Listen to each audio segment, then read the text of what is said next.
right there. All right. Good morning. It is a warm morning already, Yes, it is. and I'm here with Ajax Kennel owner Leon Jackson. He is a dog trainer extraordinaire. He has done some great training for me, my protection training, because you don't ever want your dog to get in the habit of biting you. This man has bred wolves. He has trained wolves. You know, I know he might look like a Teen Wolf with that old gray hair. You know, but trust me, he is on point. Most of my puppies that I sell here locally in the DFW Metroplex, he trains a lot of them. And I know for Rich Six Kennels, he trains a lot of his that he trains, that he sells here locally. So this, if you're looking for a trainer, hands-on trainer, this is the man, Mr. Leon Jackson. I got a quick question for you. Is it better? I'm gonna give you a scenario. Hey, come train my dog.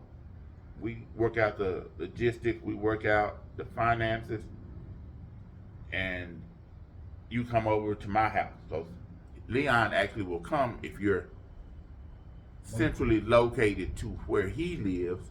He will come to you, to your location, and train your dog. But if you get here and I say, hey, here's John Boy, my dog, train him, and I walk in the house, I'm going to watch my TV show, I'm going to watch ESPN, whatever I'm going to watch, how well does that training go?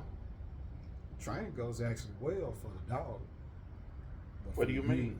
But for you as the owner, have to catch you up to where the dog, because if we start out and just me and the dog is working, and just say months down the road, now we're at this level, me and the dog, and you tell me, well, when I walk the dog, he doesn't do this and he doesn't do that.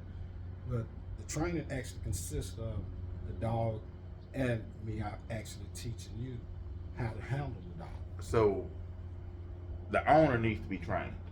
Exactly. Okay. So if you train the dog and the owner hasn't been trained, it's going to lengthen the amount of training because the owner is going to walk the dog doesn't walk the way the owner wants, the dog doesn't do whatever.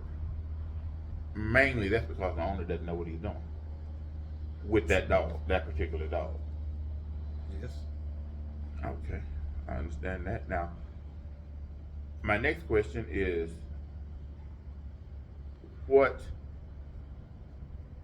how do you deal with the customer that says, how long does this training take? Because we're in that microwave mindset of, I want this, I have people who will tell me, I want my dogs to be just like yours. I've had breeders tell me, I want my dogs to be able to do exactly what your dog does. And they think it's going to be, a week and he's ready. Does training happen that fast? No. I mean, yeah, I've had that same question back, it was like you said, when they look at the videos and they see me working with your dogs, Rich Six dogs, other clients' dogs, and they said, that's what I want my dog to be. But they don't realize with your kennel, we actually started years ago. Yeah. When you started with one dog. With Magic. And that grew from the next dog to the next dog. But back then with that individual dog, before we got Magic to where he is now, that was about a 2-year process. You think it was 2 years? Man. I mean, we trained because a lot of that is because when I got with you, when actually Erica told me about you, that's how we met. Her husband and you grew up together. And I was telling her, I said, I'm doing good on obedience, but I want to test him out on some protection work. And she said, well, you ought to try my husband's best friend. he used to breed wolves. And I just looked at him like, see, I really thought you were pretty smart. Man. You know, she's a teacher. You know, I thought you was pretty smart, but you done went way too far right about now. And she was like, I'm serious. I said, that's the sad part about this. I really think you are serious. Because I never heard of someone training and breeding wolves. You know, I guess I'm just not old enough. This gray hair fooling folks. But then when you came over and you brought your book, you popped your book open, you showing pictures with wolves, and I'm like, man, what is this? Teen Wolf or something? I just never had seen that. So Magic was pretty much on point with his obedience. And I told you, I think I'm wasting my money. I don't think he has it in him for the protection work. But we went on with it, and you saw something I didn't see. And you brought it out in him, and now I can take Magic into Home Depot, off leash, on leash. People hug on him, take pictures, rub all on him, all kinds of things. And then I saw him videos of him jumping out of a car window, coming to attack you. I show him when I'm pretending to get money out of the ATM, and you come up trying to jack me, and he's attacking you. You know, and they're just like, oh, you almost got me killed. I'm like, you were just rubbing all on him. How did I almost kill you? You know, so you saw something I most certainly did not see. And you brought it out of him to where now, as you say, he's a perfect 50-50 dog. You know, I can bring people in my house, and Magic's gonna smile and just watch him and be happy. And hey, do you want to rub on me? You know, do you want to rub me? He'll take all the loving. Yeah. But at the same time, if I look at someone and my attitude isn't that happy-go-lucky attitude, he's starting to watch a lot closer. He's watching to see, is this gonna break bad? Do I need to attack somebody? Daddy, I'm watching. Just give me the key. Just let me know. Say the word. See, that's what we want the dog to be able to read the threat. You know, and in some of the videos, like I said, with the car videos, you know, he's in the back seat, and you know, and I come up to you like I'm gonna try to rob you and stuff. You know, no command, no command to Magic, and he reads the threat, comes out of the back seat of the car through the window, coming in. So you know, that's why we say 50-50 dog, because that 50-50 dog is that well-balanced dog where, as Patrick just said, take him in a public setting, goes in Home Depot, people walk up. I got several videos of that. We even got a video with one of the employees walking him down the aisle. Yeah. You know, so that is what I call is that well-balanced dog. Whereas, yeah, you want your dog to be aggressive, but you want control aggressive. So not where no one can, if they reach out to pet the dog, they might not get all their fingers back. Now, you know, with that dog, that's the dog we don't take in public. Yeah, That's a dog that generally hasn't been socialized. Now, I have females, Xena and Storm, who I have never socialized on purpose. And generally, at night, those are the two that I let out. So they're going to patrol my property. And I have signs all around. Do you believe in life after death? Jump this fence and find out. Because if you jump this fence, you going to find out. They have not been socialized. I don't take them out in the public as far as around other people. None of my dogs have ever been to a dog park, ever. I'm not a fan of dog parks in any form or fashion. You know, to people that do it, hey, more power to you.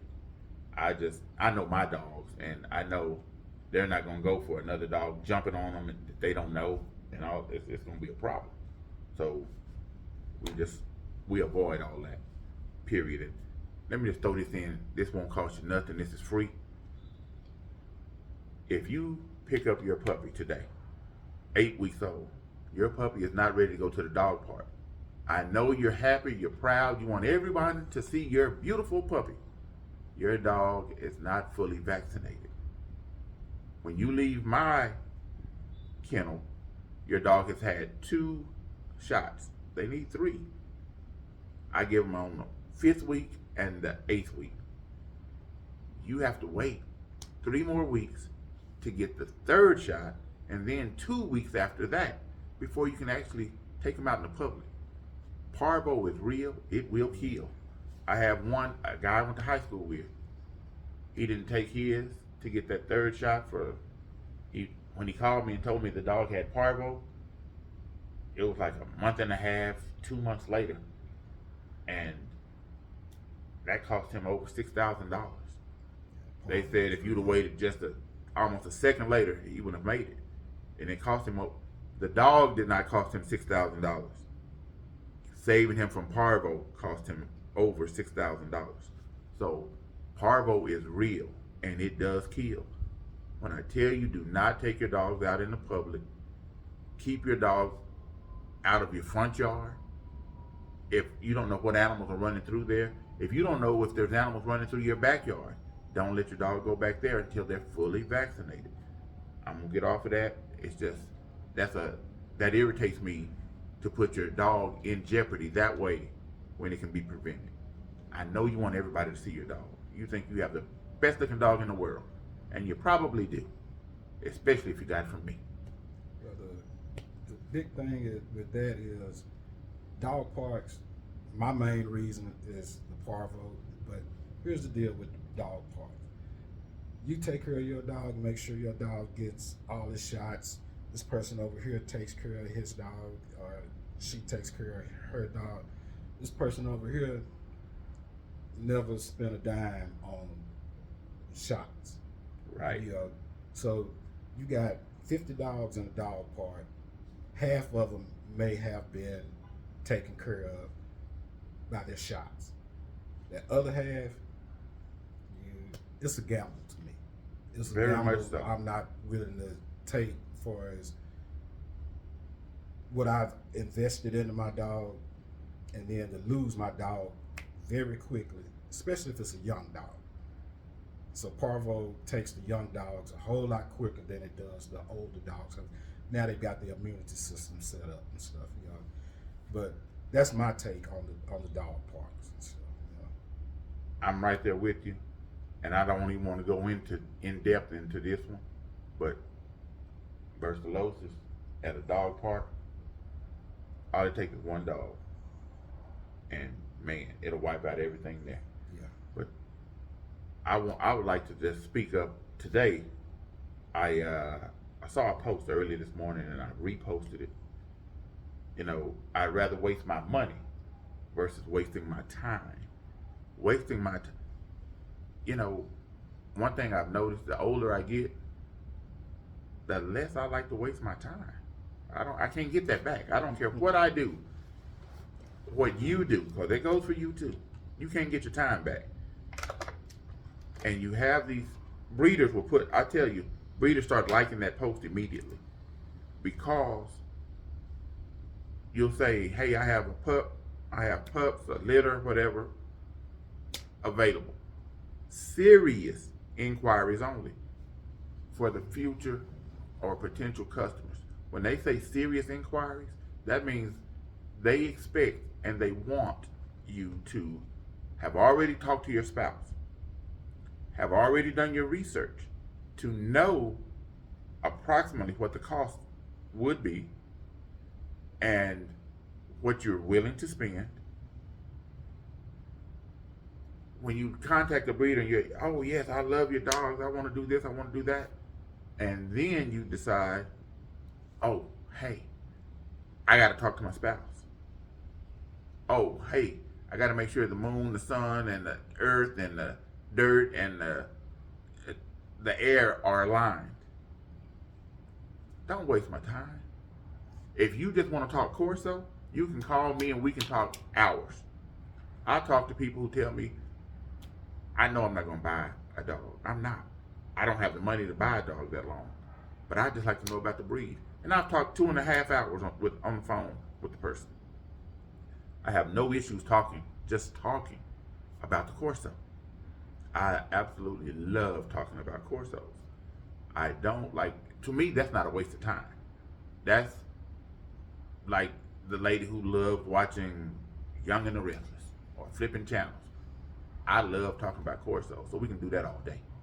But don't waste my time talking about my puppies and that you want one.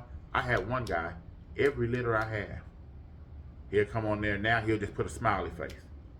You know I want one. Yeah, I know. He's come out to the kennel. He talks to me about every litter. He and I both know he's not going to buy. Initially, he pretended that he wanted to buy. He's not going to buy. And I'm cool with that. We know he knows I have him in the right category now. We cool, we joking, we laugh. He's not wasting my time anymore. You know, and it's not that you shouldn't ask questions. You have to ask questions.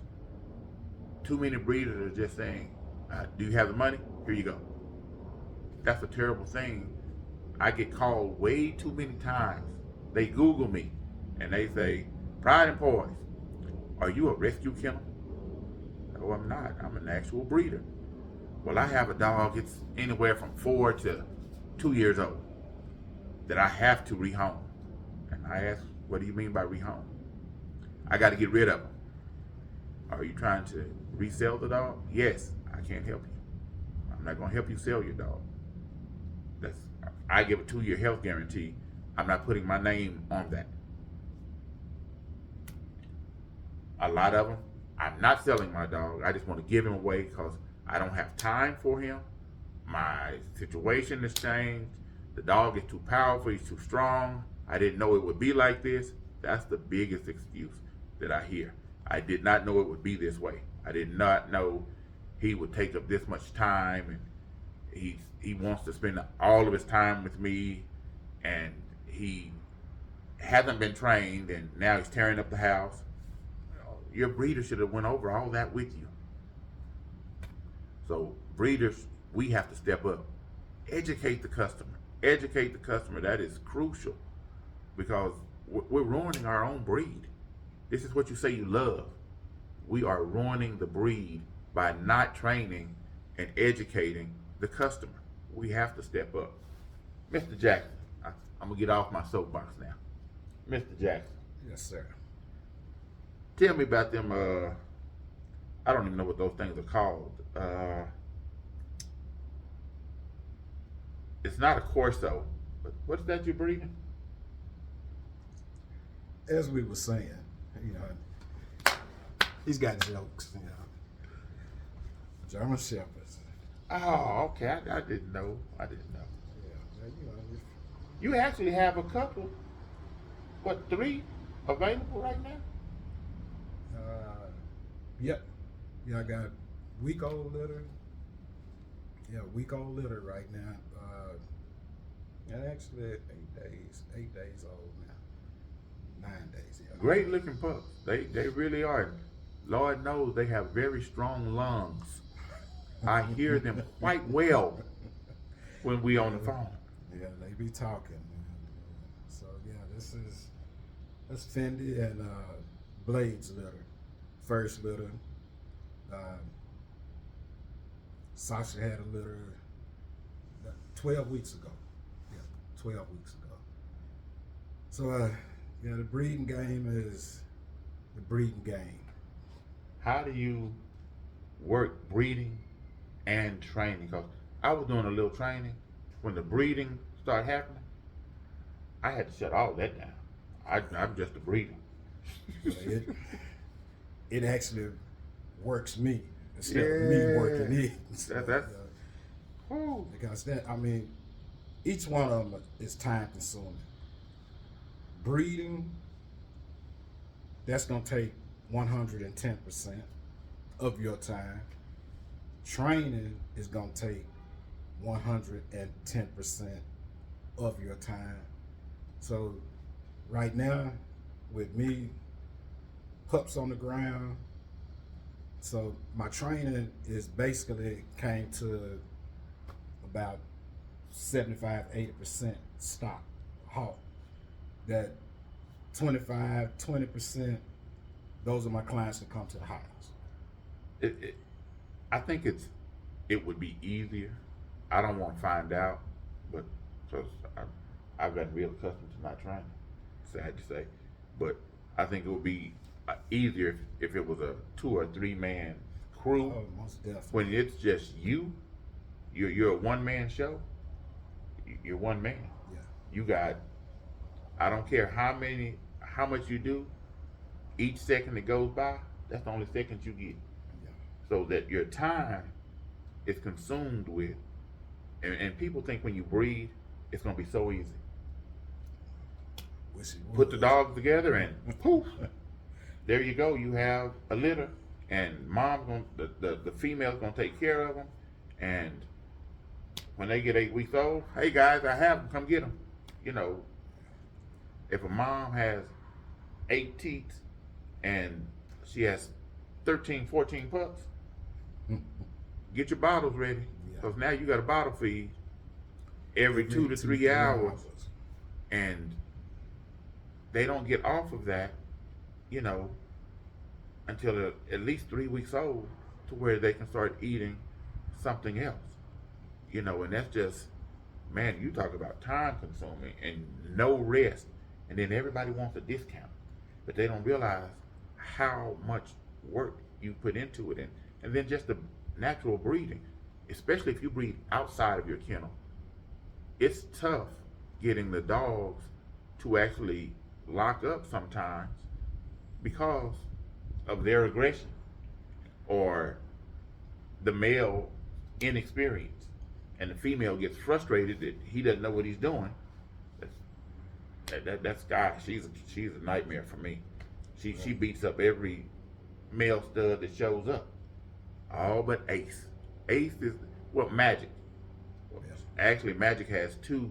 If you look at the videos, any video I put out now, Magic has 2 black spots on his side. That's where Sky bit him twice, and the skin, the hair fell off. You know, it died and fell off. Those are the 2 black spots that he has. She's pretty good. I mean, she is nothing nice when it comes to you trying to take something from her.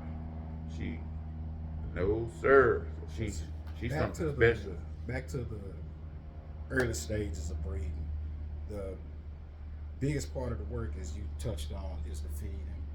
But also, when it's that first female's litter, that's when you have to be so vigilant and watching her pretty much 24/7, because that first litter, some of them pick it up naturally. Their instincts just kick in, Right. and they know what to do. On the other hand, you got a female that she looking at those pups like, man, what y'all doing and stuff. You know, she may step on them, she may sit on them, and you're having to rearrange the puppies, keeping her from sitting on them, placing the pups on the tits so they can feed and stuff. You know, and like I say, that for those first couple of weeks, man.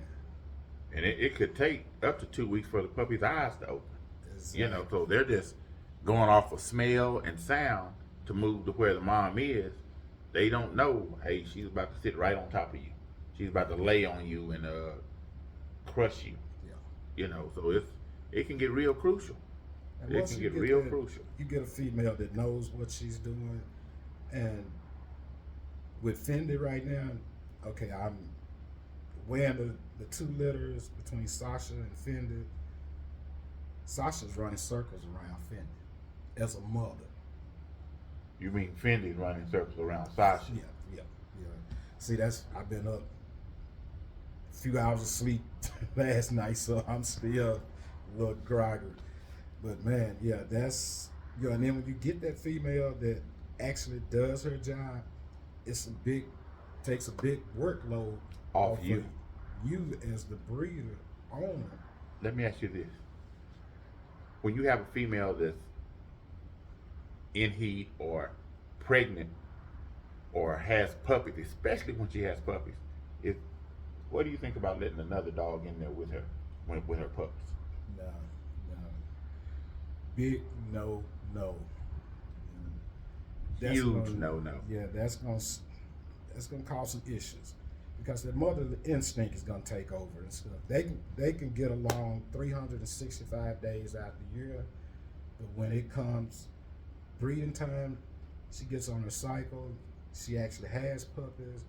That motherly instinct kicks in, and yeah. So you want to keep your dogs separate. They may know each other, grew up together, but and at breeding time, and you got to keep in mind as well, dogs are just like us. You got different individuals, personalities and stuff, you know. So, but when it comes to pups, yeah, you're gonna take every precaution you can. You know, you don't want to have a lot of people around either. Very true. You know, because I don't allow anybody to see my puppies in person, you know, until they're already weaned. They're off the mom. One, I don't want you coming in my kennel, in my yard. You could have stepped in some poop and bring some parvo in there. yeah, You know, I constantly, I'm wishy-washy in my yard, my grass, my walkways, my driveway, everywhere. But I'm just not taking that chance. I need my dogs healthy. You should want your dogs healthy. I'm giving you that 2-year health guarantee. I don't want your dog to die with me. So that's not and that option. does happen. That's part of the game. You may lose. You may start Oh, yeah. out with 13 pups, and you may end up with 11. You know, you may end up with none. That is true. That first litter is very crucial, depending on that mother. But once they get past that first litter, you're pretty much out the woods. You know, their instincts start to kick in, and you compare the first litter to that second litter, and you be like, man, she was a werewolf. The first litter, you know, because she didn't know what to do. You know, I've had them actually turn around and try to eat the puppies, have ate the puppies. You know, so it's some work. It's It is some work. serious work. With that, guys, we've taken up a lot of your time. We're going to try to do this at least once a month, you know, and invite some other breeders, get some other insight just to help customers, help other breeders, you know.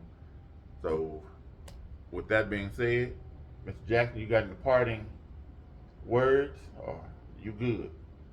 Well, we just gonna thank the Lord for waking us up this morning. That part right there, because without him, none of this would be possible. Hey, That's one thing I do, and I do enjoy about my elder over here is he's a man of God. So, you know, sometimes I might want to get out of line, and he can get me back in line. That's a beautiful thing. Iron sharpens iron. With that being Both said, ways. you guys have a blessed day. This is Ajax Kennels, Pride and Poise. You guys have a good one. We will get this posted. I hope you enjoy. Have a good day. Bless.